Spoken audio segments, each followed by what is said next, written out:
హరిహర వీరమల్లు కోసమే థియేటర్లు బంద్ చేస్తున్నారనేది అబద్ధం అంటూ ఉన్నారు ఆర్ నారాయణమూర్తి. పర్సంటేజ్లు ఖరారైతే తనలాంటి నిర్మాతలకు ఎంతో మేలు చేకూరుతుందని అంటున్నారు. ఇక పవన్ కళ్యాణ్ పై ఎవరు కుట్ర చేస్తారని కూడా ప్రశ్నిస్తూ ఉన్నారు. ఆయన కార్యాలయం నుంచి ఆ ప్రకటన రావడం సమంజసంగా లేదు అంటున్నారు నారాయణమూర్తి.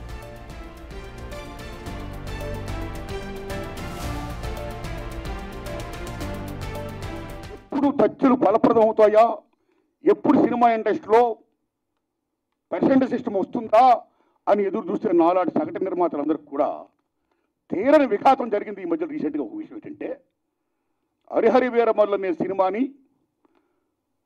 ఆపడం కోసమే జూన్ 1 నుంచి బంద్ ప్రకటిస్తున్నారు పర్సెంటేజ్ కానీ ఇవ్వకపోతే అనే అది ఉత్తిది, అది కరెక్ట్ కాదు, అందులో కుట్ర ఉంది, ఆ కుట్రదారులు ఎవరు తెలుసుకోవాలి అని స్వయంగా పవన్ కళ్యాణ్ గారు ఆఫీస్ నుంచి రావడం అనేది, స్వయంగా సినిమాటోగ్రఫీ మంత్రి దుర్గేష్ గారు మాట్లాడడం అనేది కరెక్ట్ కాదు. ఎందుకంటే మిత్రులారా, ప్రొడ్యూసర్ కౌన్సిల్ కానీ ఫిల్మ్ ఛాంబర్ కానీ అది సినిమా పరిశ్రమ పాలనా సంస్థలు, ఆ రెండు సంస్థలు కూడా బంద్ ప్రకటిస్తామని ఇప్పుడు చెప్పాలా. డిసిషన్స్ ఆర్ గోయింగ్ ఆన్ అని చెప్పారు. దట్ ఇంకో విషయం చెప్తున్నా మీకు, బంద్ అనేది ప్రజాస్వామ్యంలో ఒక బ్రహ్మాస్త్రం.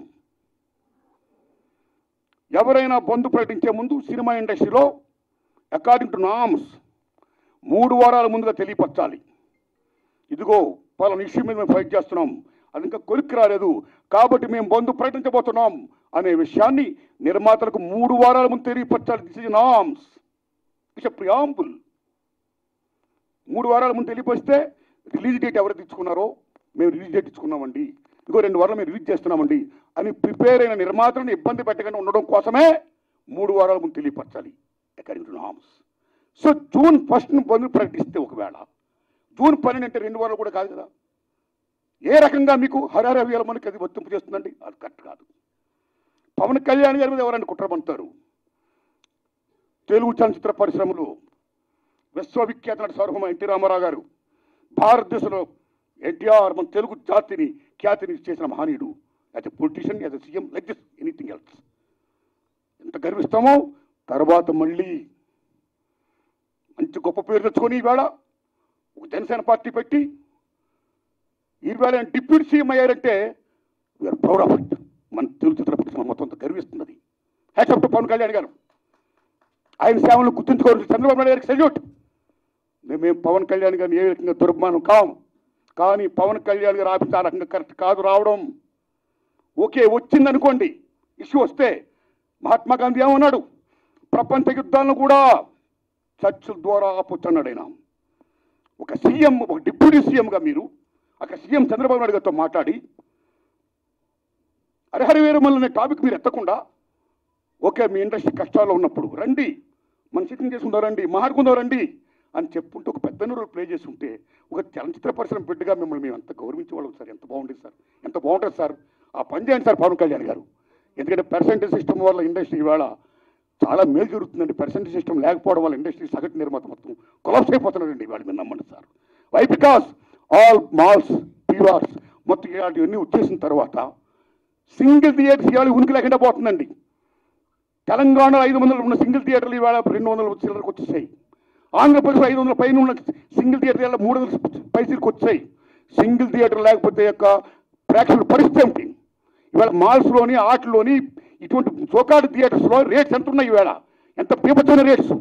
ఆడికి వెళ్ళి ఏదైనా పాప్కార్న్ తింటేనే 500 రూపాయల, డ్రింక్ 200 రూపాయల, టికెట్ మొత్తం 200, 300 ఇలాగ అనుకుంటే సగటు ప్రేక్షకుడు ఎక్కడ సినిమా చూడగలుగుతాడు? ఏ రకంగా వెళ్ళగలుగుతాడు? ఇవాళ భారతదేశంలో సినిమా పరిశ్రమ అనేది సామాన్యుడికి వినోదం. అలాంటి వినోదాన్ని సగటు మనిషికి దూరం చేస్తుంది ఇవాళ బికాస్ ఆఫ్ దీస్ పాలసీస్. కాబట్టి సింగిల్ థియేటర్ని బతికించుకోవాలి, దానికి పర్సెంటేజ్ సిస్టమ్ కావాలి. ఈ పర్సెంటేజ్ సిస్టమ్ అనేది ఇప్పుడు నుంచి కాదండి. నేను ఎందుకు ప్రశ్న పెట్టానంటే, since 25 years the issue is going on. ఈ పర్సెంటేజ్ కావాలని కోరిన వాళ్ళు మేము కూడా ఒకటి, నేను కూడా ఒకనండి. ఆ రోజుల్లో మీరు నమ్మని మిత్రుల కిఎల్ నాన్నగారు ఉన్నప్పుడే ప్రొడ్యూసర్ కౌన్సిల్ అధ్యక్షుడిగా మేము విజ్ఞప్తి చేశాం. కాలా సి కళ్యాణ్ గారు ఉన్నప్పుడు విజ్ఞప్తి చేశాం.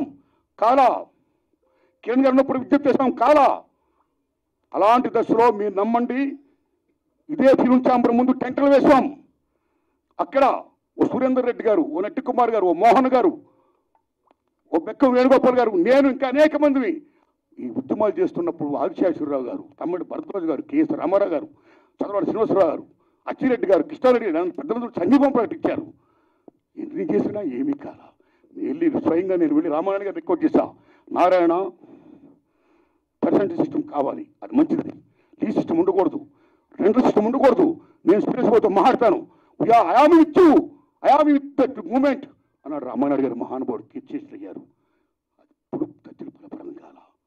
ఆ తర్వాత అల్లు అరవింద్ గారిని రిక్వెస్ట్ చేశాం, నారాయణమూర్తి అందరం కలిసి చర్చించుకున్న విషయం మీద ఏది మంచిగా చేద్దామన్నాడు ఆయన.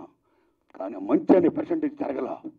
మళ్ళీ సునీల్ నారాయణ గారిని రిక్వెస్ట్ చేశాం, అందరూ ఏం చెప్తా అదే మేము చేస్తామన్నాడు ఆయన.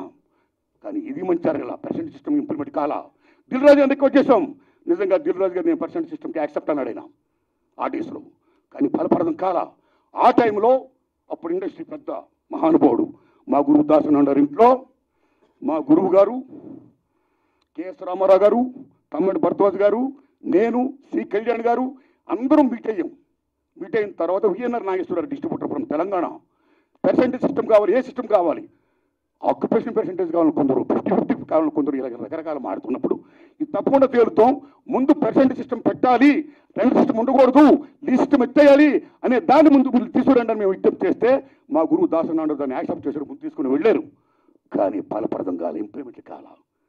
లేటర్ ఆఫ్ ఇండస్ట్రీ పెద్ద చిరంజీవి గారి దగ్గరికి వెళ్ళాం, ఇది ఇష్యూ మీద రైజ్ చేశాం, విజ్ఞప్తి చేశాం, టికెట్స్ రేస్ పెంచుద్దని చెప్పడం ఇష్యూలో కానీ ఈ ఇష్యూలో కానీ ఆయన కృషి చేశాడు, మరీ ఫలప్రదం కాలా. So this is a very big issue. Since 25 years this percentage system is going on, the issue is going on, not clearing. అది కావాలి. అలాంటిది ఇవాళ పర్సెంటేజ్ సిస్టమ్ కొలుక్కొచ్చే దశలో హరిహరి వీరమ్మలకి దీనికి ఒక లింకప్ పెట్టి ఏం సంబంధం అండి? ఏమీ సంబంధం లేదు. ఈ రకంగా దాన్ని చేస్తారని చెప్పి ఈ పర్సెంటేజ్ సిస్టమ్ అనే ఇష్యూని పక్క తోసేసేసి హరిహరి వీరమ్మను ఫోకస్ చేయడం అంటే ఎంత దారుణం ఉండేది.